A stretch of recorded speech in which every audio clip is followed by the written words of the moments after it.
How symbols and systems can be hijacked. The vulnerability of systems. There is another reason imagery, titles, and institutions can be dangerous if not guarded. Anything that has structure can be hijacked. A name can be preserved while its meaning is slowly altered. A symbol can remain visible while the intent behind it changes. A religion can keep its vocabulary while its alignment drifts. The most effective takeover is not destruction. It is substitution. If you destroy something, people resist. But if you keep the name, keep the imagery, keep the outer structure, and slowly change what it stands for, most followers won't notice. Because humans trust familiarity. We follow what looks the same, even if internally it has shifted. The product analogy. Consider this pattern in business. A small company creates a health-focused product, clean ingredients, transparent sourcing, integrity-driven mission.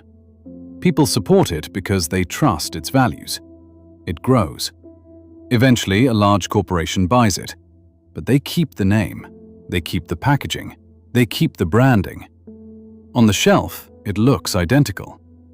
But slowly, ingredients change, quality lowers, additives increase, cost-cutting begins. The product still carries the same title, but its nature is no longer the same. Consumers often don't notice immediately because familiarity creates trust. This pattern is not rare. It happens across industries. Now apply that concept philosophically. If a symbol remains but meaning changes, followers may follow the symbol, not realizing the substance has shifted. If a title remains but intent changes, people may align with the title, not recognizing the drift. This is not about paranoia.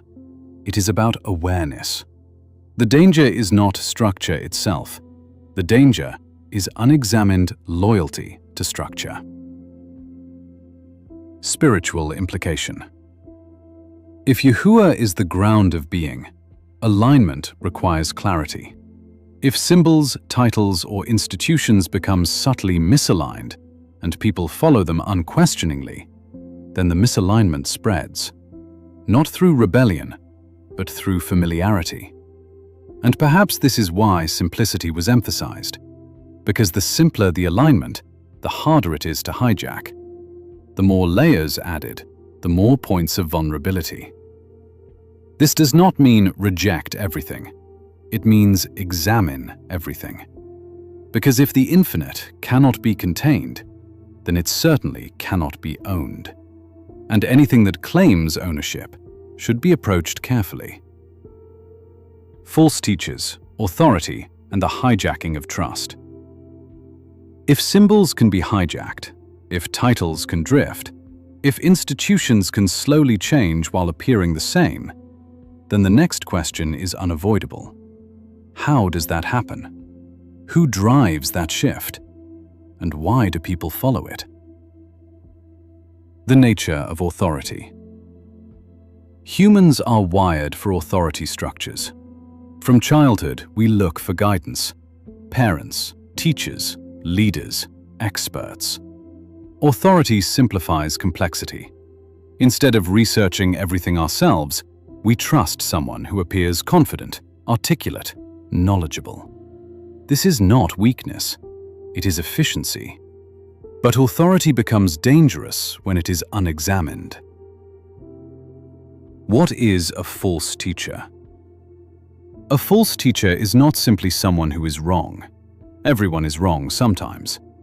A false teacher is someone who claims alignment with ultimate truth, gains trust through identity or symbolism, and slowly redirects loyalty towards something lesser. The shift is rarely dramatic. It is gradual. Language remains similar, vocabulary remains familiar, symbols remain unchanged, but emphasis moves, subtly, from source to personality, from truth to tribe, from grounding to control. How hijacking works psychologically. Hijacking trust does not begin with lies. It begins with agreement. A leader builds credibility by saying things that are true.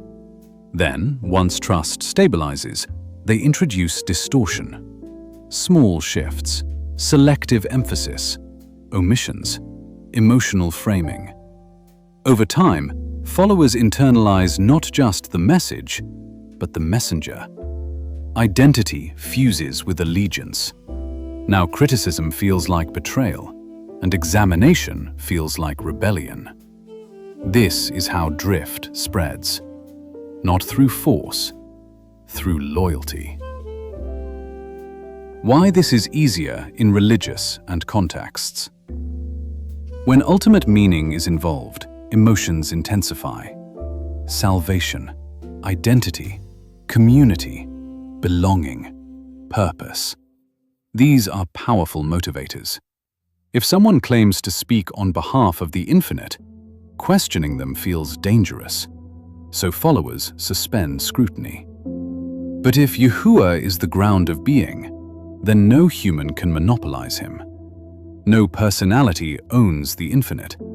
No institution contains the necessary being, which means every teacher must remain accountable to truth, not the other way around. The substitution pattern. The most common drift looks like this. The name remains, the symbols remain, the structure remains, but loyalty shifts from God to the organization, from alignment to allegiance, from truth to tribe. When tribe becomes ultimate, truth becomes flexible, and when truth becomes flexible, hijacking is complete. Now the minds exist in a cult state of being, instead of the spirit being in a proper state of alignment. Modern amplification. In previous eras, false teachers were limited by geography. Now, technology amplifies influence.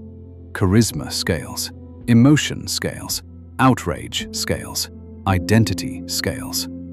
Digital platforms reward certainty, not nuance. Confidence, not depth. Simplification, not complexity. Which means persuasive personalities often rise faster than careful thinkers, and followers confuse influence with authority. Guarding against hijacking. So what protects against drift? Not isolation, not cynicism, not paranoia. Clarity. If Yahuwah is the ground of being, alignment must remain personal before it is institutional. Examine teachings. Examine emphasis. Examine fruit. Does it redirect toward the source or toward dependency on the messenger? Does it cultivate awareness or demand unquestioned allegiance? Truth withstands scrutiny. Control resists it. False teachers do not always look false. Hijacking does not always look hostile. Drift often feels familiar, which is why alignment must remain anchored, not in personality, not in imagery, not in structure, but in the ground of being itself. Because anything finite can be corrupted, but the necessary being cannot. And the more clearly we understand that, the harder we are to hijack. Matthew 7:15-20 states, "Beware of false prophets, who come to you in sheep's clothing, but inwardly they are ravenous wolves. You will know them by their fruits. Do men gather grapes from thorn bushes, or figs from thistles? Even so, every good tree bears good fruit, but a bad tree bears bad fruit. A good tree cannot bear bad fruit, nor can a bad tree bear good fruit. Every tree that does not bear good fruit is cut down and thrown into the fire. Therefore, by their fruits you will know them." With that being said, let's remember that many will follow false prophets. It is happening and is going to continue to happen. There are many today that you can evaluate to understand how large these followings can be. They preach prosperity but line their pockets. They offer divine connection but unalign our soul. They map into our traditions but guide us to nowhere. So, if you enjoyed this video, like, subscribe, comment, share with your loved ones, your family now. And please, join us for our next video as we get into the age of distraction, why the path feels narrower today. We love you. Take care. And I'll see you there.